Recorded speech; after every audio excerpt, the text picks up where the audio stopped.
사도행전 9절, 36절, 42절까지 성경 봉독하겠습니다. 요빠의 그 이름을 번역하면 돌아가라. 선행과 구제한 일이 심히 많더니 그때 병들어 죽음에 시체를 씻어 다락에 뉘우니라. 롯다가 요빠에 가까운지라. 제자들이 베드로가 거기 있음을 듣고 두 사람을 보내어 지체 말고 오라고 간청하니 베드로가 일어나 저희와 함께 가서 이르매 저희가 데리고 다락에 올라가니 모든 과부가 베드로의 곁에 서서 울며 도로가가 저희와 함께 있을 때에 지은 속옷과 겉옷을 다 내어 보이거늘 베드로가 사람을 다 내어 보내고 무릎을 꿇고 기도하고 돌이켜 시체를 향하여 가로되 다비다야 일어나라 하니 그가 눈을 떠 베드로를 보고 일어나 앉는지라. 베드로가 손을 내밀어 일으키고 성도들과 가부들을 불러들여 그의 산 것을 보이니 온 요빠 사람이 알고 많이 주를 믿더라. 아멘. 오늘 이 본문 말씀 가지고 선행과 구제의 열매라는 주제로 함께 하나님의 은혜를 나누도록 그렇게 하겠습니다. 오늘 본문 말씀은 여러분께서 아주 잘 아시는 내용이죠. 요빠에 다비다라는 여제자가 있었는데 그 이름을 번역하면 도르가라. 선행과 구제하는 일이 심히 많더니 그때에 병들어 죽음에 시체를 씻어 다락에 뉘우니라 그랬습니다. 요빠라는 것은 예루살렘에서 북서쪽으로 한 55km 떨어진 그런 지역입니다. 바다가 가까운 그런 지역이 있었고, 이 다비다라고 하고 또 그 이름 번역하면 도르가라 했는데 이 이름의 구절을 보니까 이 여인은 유대인이었던 것을 우리가 볼 수가 있습니다.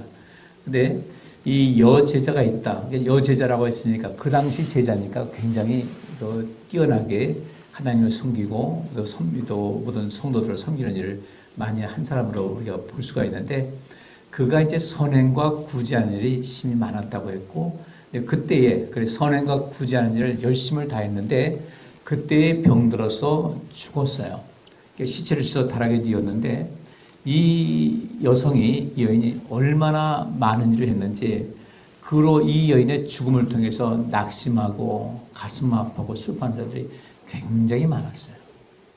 근데 이때 루다라는 곳에서 이제 베드로가 있었는데 루다가 요빠에 가까웠고 제자들이 베드로가 거기 있음을 듣고 두 사람을 보내어 짓지 말고 오라고 간청을 했어요. 이전부터 베드로와 많은 교제가 있었던 것으로 보이는데 베드로가 이 말을 듣고 저희와 함께 가서 이름에 저희가 와서 다락에 올라가 보니까 모든 과부가 이 과부는 사회적 약자 아닙니까? 이 당시 볼 땐 지금보다 훨씬 더 사회적 약자로서 삶을 살아가는데 저 고단한 삶을 살아가는 그런 가운데 있었는데 이 다비다라는 이 여제자가 정말로 힘을 다해서 그 사회적 약자를 돌보고 살핀 겁니다. 이렇게 여긴 대로 도르가가 저희와 함께 있을 때 지은 속옷과 겉옷을 다 내어보냈다 하는 것은 그의 속옷과 겉옷을 만들어 준 거예요. 만들어서 입혀 주었고 하다 보니까 이 속에서 단지 그것뿐 아니라 이 선행과 구제라는 일을 굉장히 앞선 것을 보니까 마음을 다해서 그 연약한 자들을 도와주고 또 가진 재물을 가지고 구제하는 일에 힘을 다했던 겁니다. 이 모든 것을 봤을 때 이 다비다라는 이 여제자는 경제적으로 좀 넉넉한 그 가운데 있었던 것 같아요. 이들이 다 같이 서서 울며 이런 속옷과 만들어준 속옷과 겉옷을 다 내어보내니까 베드로가 얼마나 가슴이 아팠겠어요. 그래서 다 내어보내고 무릎을 꿇고 기도하고서 돌이켜 시체를 향하여 다비다야 일어나라 하니까 그가 눈을 떠 베드로를 보고 일어나 앉았다 그랬습니다. 하나님 믿지 않는 사람들, 알지 못하는 사람들은 말이 되는 소리를 해야지 이렇게 할지 모르지만은 이 세상에 우리 인간의 과학과 하나님의 과학은 분명히 차이가 있거든요. 우리는 지금 이 지구라는 테두리 안에서 또 태양계 안에서의 어떤 그 물리적 또 물질적인 이런 모든 원칙을 가지고 살지만은 이 우주가 얼마나 넓겠습니까? 이 태양계는 아주 전 우주에 비교하면 정말 점 하나도 안 되는 그런 것이 되는 거죠. 비교한다면 지구 덩어리가 큰데 거기서 점 하나 콕 찍은 것도 못할 정도로 아주 작은 소행성에서 우리 살고 있는데 하나님의 과학은 어떤 것입니까? 무에서 유를 창조하신 하나님이에요. 사람이 이 땅에 존재하지 않았는데 하나님께서는 사람을 창조하셨습니다. 무에서 유를 창조하신 하나님이라면 죽음에서 다시 생명을 주는 것이 일도 아닌 거죠. 이것이 하나님의 과학인 겁니다. 유대인들은 이런 모든 것을 일찍이 알았기 때문에 성경에 나오는 모든 그 기적이라고 하는 것은 과학적으로 충분히 증명이 가능하다는 그런 마음을 가지고 있었고, 그런 가운데 그들은 과학에 접근하다 보니까 그런 남다른 그런 어떤 모습으로 모든 학문이라든지 과학에 앞장선 모습을 보였던 것이죠. 우리가 이런 가운데 우리의 믿음도 초자연적인 그런 세계까지 도달할 수 있어야 돼요. 근데 우리 항상 초자연적이 아닌 그냥 자연적인 어떤 현상과 우리가 늘 경험하고 느끼는 그런 속에서만 하나님을 가둬놓고 있다 보니까 우리의 믿음이 더욱더 자라는데 장애가 된다는 것이죠. 이 다비다가 죽은 가운데 살아났다. 왜 살았을까? 하나님께서 이 여인이 필요했던 거예요. 그리고 베드로가 손을 내밀어 일으키고 성도들과 과부들을 불러서 그의 살아난 것을 보여주니까 온 요파 사람이 알고 많이 주를 믿었다 그랬습니다. 그렇다면 이 다비다라는 이 여인이 어떻게 해서 이렇게 많은 사람에게 주의 복음을 전거했을까? 첫 번째로는 그가 정말 주님의 마음을 가지고 그 사회적 약자로서 힘들게 살아가는 그런 모든 과부들을 위해서 선행을 했고 또 구제하는 일을 힘을 다했던 겁니다. 또 그러다가 그가 몸이 약해져서 죽었어요. 죽었는데 하나님께서 살리신 겁니다. 그러니까 이 여인이 이 다비다라는 이 여제자가 많은 사람들을 구원에 이르게 한 그런 역할을 무엇이었을까? 그런 어떻게 해서 다시 살아날 수 있을까? 아무나 다시 살아나는 것은 아닌데 이 다비다라는 이 여제자가 살아남을 통하여 그것 때문에 또 엄청나게 많은 사람이 주 앞에 돌아왔다는 겁니다. 제가 오늘 주제를 선행과 구제의 열매라고 했는데 이럴 때 이 다비다가 선행과 구제가 뭔가 베풀었는데 이것이 어떤 사람에게 단순하게 육신적인 모든 필요를 채워주는 것으로 끝난 것이 아니라 이것 때문에 엄청나게 많은 사람들이 하나님께로 돌아왔다고 한다면 우리 역시 인생을 살아가면서 그렇게 이 세상에 선한 영향력을 행사하면서 우리의 인생의 마지막 끝자락에 갔을 때 그래도 나는 최선을 다해서 인생을 살아갔다고 자부할 수 있어야 되고, 그때 우리가 주님 앞에 갈 때도 우리가 담대한 마음으로 다가설 수가 있다는 것이죠. 한 번밖에 없는 인생을 우리가 어떻게 살아야 될까? 단순하게 나 하나 먹고 사는 것에만 집착하고 거기 매달리는 것이 아니라 정말로 내가 이 세상 모든 끝났을 때 예수님께서 말씀하시기를 이 땅에 보물을 쌓아두지 말고 하늘의 보물을 쌓아두라고 했는데 그 하늘의 보물을 쌓아둔 것 가지고 하나님의 나라에서 우리가 누리는 것이 다르게 되다는 거죠. 그리고 우리가 그렇게 인생을 살아갈 때 나로 인해서 용기를 얻고 나로 인해서 희망을 갖고 나로 인해서 삶의 그 고단한 삶 속에서 또 힘을 얻을 수 있었다면, 또 그들이 어떤 새로운 세계를 볼 수 있었다면 이것만큼 좋은 것이 어디 있겠어요. 우리는 내가 많이 가졌다고 많이 부자하는 것도 아니에요. 내가 가진 형편을 가지고 누군가에게 뭔가 할 수 있는 이것이 얼마나 소중한지 몰라요. 우리 성도님께서 나름대로 선한 일을 많이 하실 거예요. 또 구제하는 일을 많이 하실 겁니다. 근데 이런 모든 일에 우리가 그 동력을 상실하지 말고 동력을 좀 강력하게 추진을 할 필요가 있겠다 싶은 생각이 듭니다. 그래서 여기 오늘 이 다비다라는 이 여인이 여기 말씀대로 그가 선행과 구제하는 일이 심히 많았다 그랬습니다. 근데 이 선행과 구제하는 일이 무엇인가 봤을 때 선행이란 우리는 그냥 선행 이렇게 한 단어로 됐지만 실제로 이 헬라어에서는 선과 행동 이 두 가지를 따로 분리를 해놨어요. 그래서 선과 또 여러 행위가 이렇게 되는 건데 선행이라는 이것이 아가도스라는 단어인데요. 이것은 사물이나 인격의 탁월성을 표현하는 말이 이 선이라는 그런 단어입니다. 그리고 이것은 풀면은 형용사로서 탁월한 또 우수한 좋은 선한 훌륭한 고결의 의미를 갖고 있습니다. 그러니까 이 두 번째로 행위 선행인데 행위라는 것은 에르고지라는 이 단어가 일과 행위 또 적극적인 열심을 말하고 있습니다. 이 말씀을 하는데 묶으면 이 다비다라는 이 여제자가 인격의 탁월성을 가지고 탁월한 그런 행위를 많이 했다. 또 우수하고 하나님께서 보실 때 좋고 선하고 훌륭하고 고결한 그런 모든 삶의 양식 가지고 인생을 살아갔는데 그런 모든 것이 어떻게 증명되었나 봤더니 누군가에게 선을 베푼 거예요. 이 다비다를 통해서 굉장히 어떤 유익을 얻은 사람들이 그렇게 많이 있었다는 겁니다. 그러니까 훌륭한 일을 했어요. 고귀한 일을 했어요. 좋은 일을 많이 한 겁니다. 정말 탁월한 그런 삶을 살아갔어요. 그가 행했던 이 선행일 때 이 행위, 일과 행위와 적극적인 열심이라고 했는데 그것이 무엇으로 나타났는가 봤더니 구제라는 것으로 이제 결실되어집니다. 그의 선행은 구제였어요. 이 구제는 자비, 자선, 구제, 또 불쌍히 여기는 것을 말하고 있는데 이렇게 그는 선한 그 마음 바탕을 가지고 이 아가도스라는 것, 탁월하고 우수하고 좋고 선하고 훌륭하고 고결한 그 마음 바탕을 가지고 그것을 행실에까지 옮겨갔다는 얘기입니다. 그 행실이 어떤 것인가? 누군가의 내 도움이 필요한 사람들, 누군가의 손길이 필요한 사람들, 뭔가 약해 있는 사람들, 어떤 이유에 있는지 웅크리고 인생을 살아가는 그런 사람들에게 자비를 베풀고 자선을 베풀고 구제를 했던 겁니다. 홀로 이제 과부로서의 삶을 살아가는 사람들은 주변에 자기를 지켜주는 울타리가 무너진 것 같은 이런 느낌이 들지 않겠어요? 지금이야 좀 세상이 달라지지만 그 당시는 그랬어요.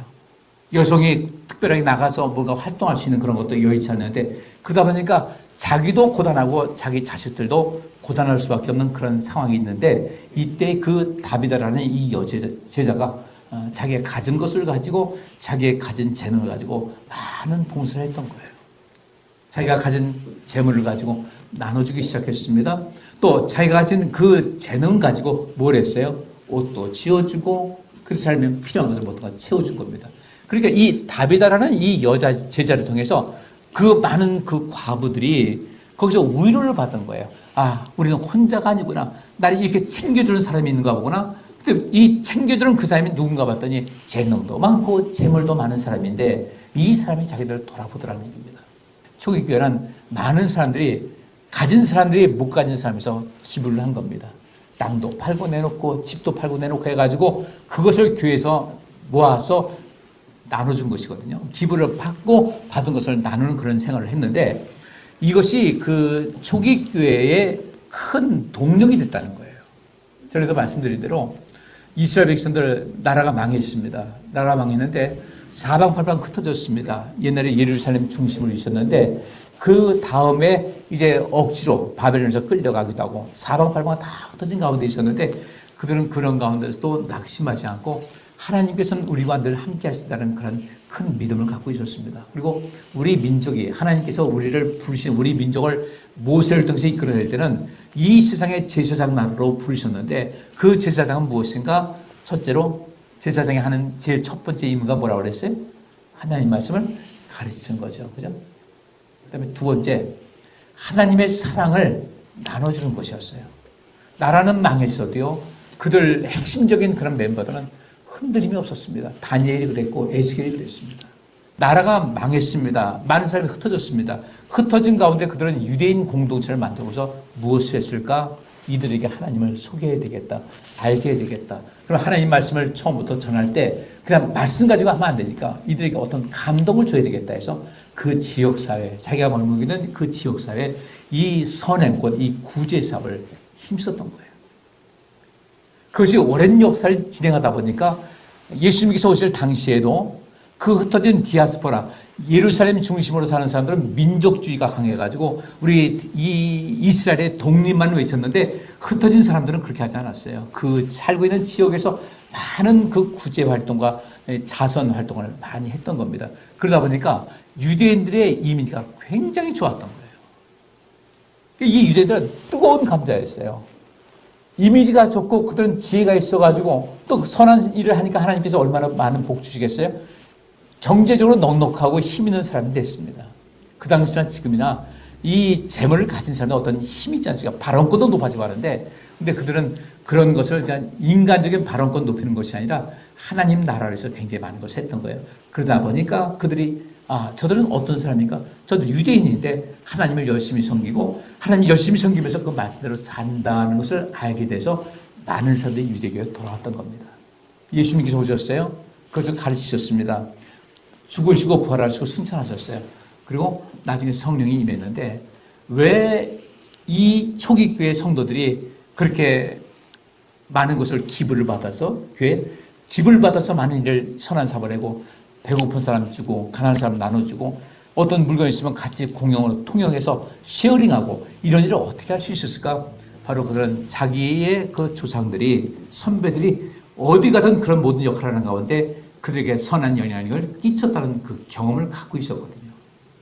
그러다 보니까 그것은 자연스럽게 초기 기독교 공동체는 유대인들에 의해서 유대교에 속했던 유대인들이 기독교를 개정하면서 이 모든 것이 형성됐는데 바로 이것이 하나님께서 기뻐하시는 것을 알았던 거예요.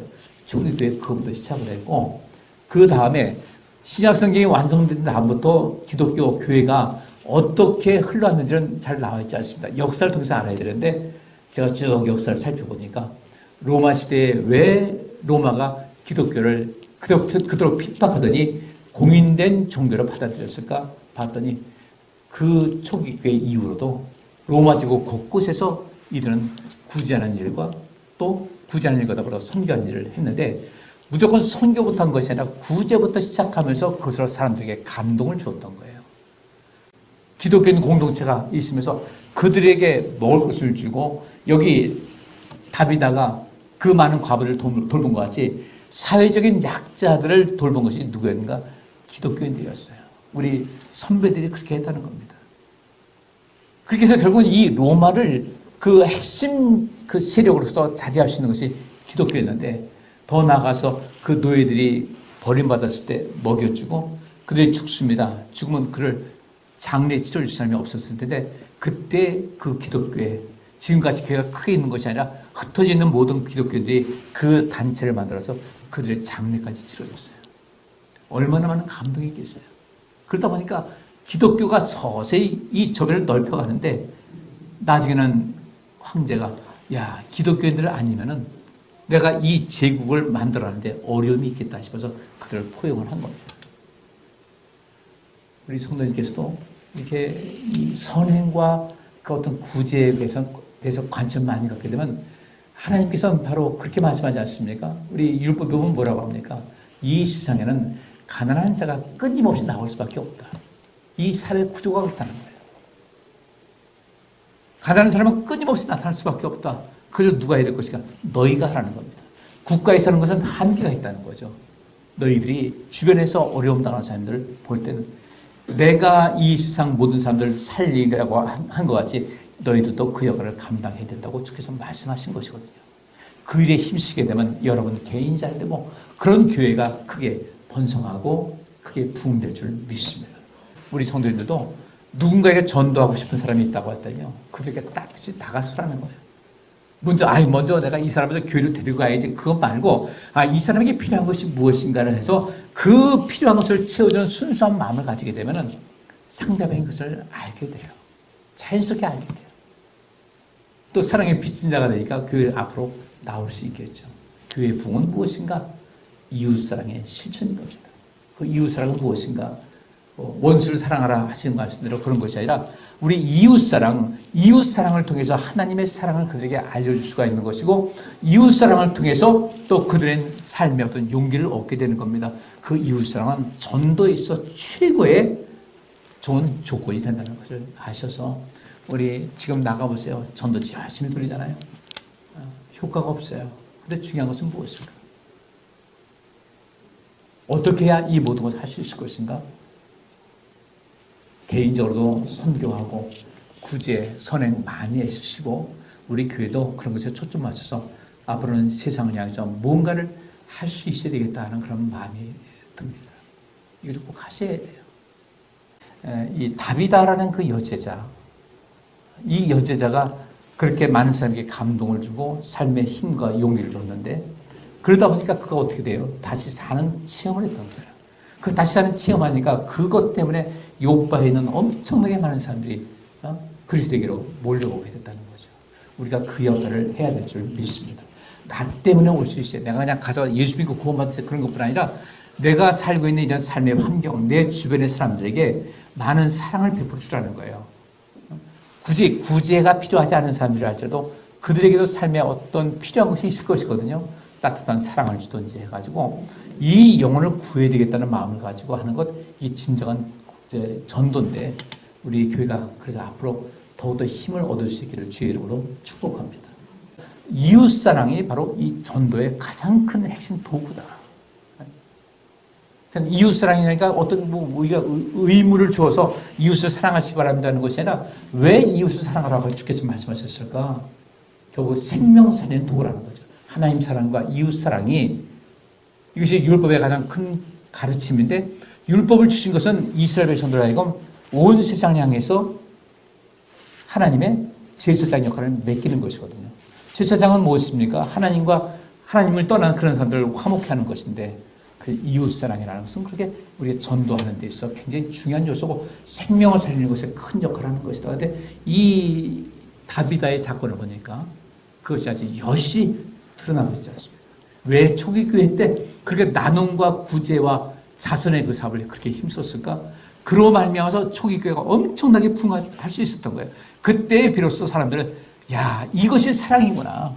이것이 우리 삶 속에 용기가 되는 것을 깨닫게 됐기 때문에 하루에도 막 3,000명씩 들어오고 하는 그 이유가 거기서 나타나는 거예요. 그리고 그 모든 결과는 누구에게 오겠습니까? 그 상은요? 그 구제와 선행하는 사람에게 그대로 임하는 것이죠. 우리의 구제와 우리의 선행, 그것을 통해서 이웃사랑, 이것을 통해서 열심히 할 때 결국 하나님께서 말씀하시는, 우리 예수님께서 말씀하시기를 너희 보물을 땅에 쌓아두지 말고 하늘에 쌓아두라는 말씀이 거기 바로 포함이 되는 거예요.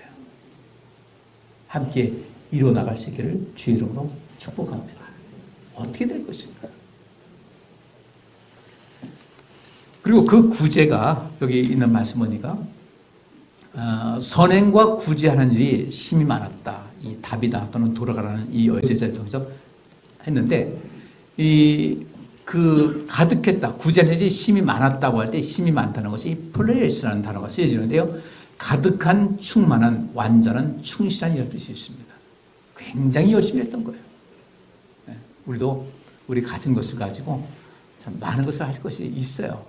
우리는 얼마든지 누군가에게 감동을 줄 수 있는 그런 모든 조건을 갖추고 있습니다. 꼭 돈만이 아니더라도 충분한 이런 모든 것을 할 수 있는 거예요. 그게 우리에게 용기를 주는 것이고 힘이 되는 거예요. 우리가 이 생활을 우리의 몸에 배게 하자는 겁니다. 누구만 하는 것이 아니라 이번 나도 해야 되겠다. 나도 해야 되겠다. 이런 것이죠. 그래서 저도 봉사하는 모든 것을 저도 힘껏 하거든요. 내가 갖고 있는 재능 가지고 힘써 하고 있는데 이것이 어느 한쪽에 치우치지 않도록 모든 것을 관심을 가질 필요가 있어요. 우리가 이웃 사랑한다는 것은 좀 범위를 좀 넓히셔야 돼요. 왜 구제해야 되는가? 영혼 사랑이에요. 단순하게 구제 그런 것이 아니라 그렇게 함을 통해서 하나님의 사랑을 전파할 수 있고 그들에게 그것이 도구가 돼서 영원한 세계에 들어가게 하는 이 역할을 하는 것이 구제고 선행이거든요. 우리 힘써 하셔야 돼요. 우리 교회도 나눔 헌금하지 않습니까? 우리가 어디에 10,000원, 20,000원 가지고 할 수 있는 것은 아니지만 함께 모으면 우리 교회가 바로 그 허브 역할을 하는 거거든요. 나눠주시는 그런 모든 바탕을 세워놓는다. 그러니까 힘이 되는 거죠.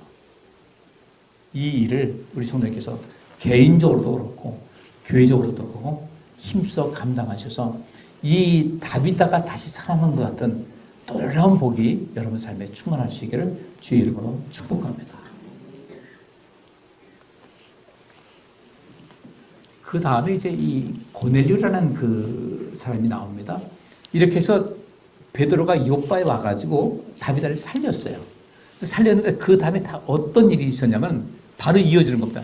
이 요빠에 왔는데 이때에 그 고넬료라는 사람이 또 이 베드로를 부르는 것이 나와요.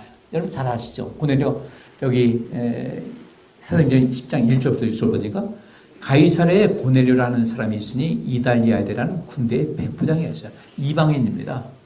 근데 이 군대의 백부장이니까 굉장히 권세가 있는 거죠. 로마의 식민지로 있는 이 상태에서 여기서 100명의 부하를 뒀다? 상당히 고위 군인인 거예요.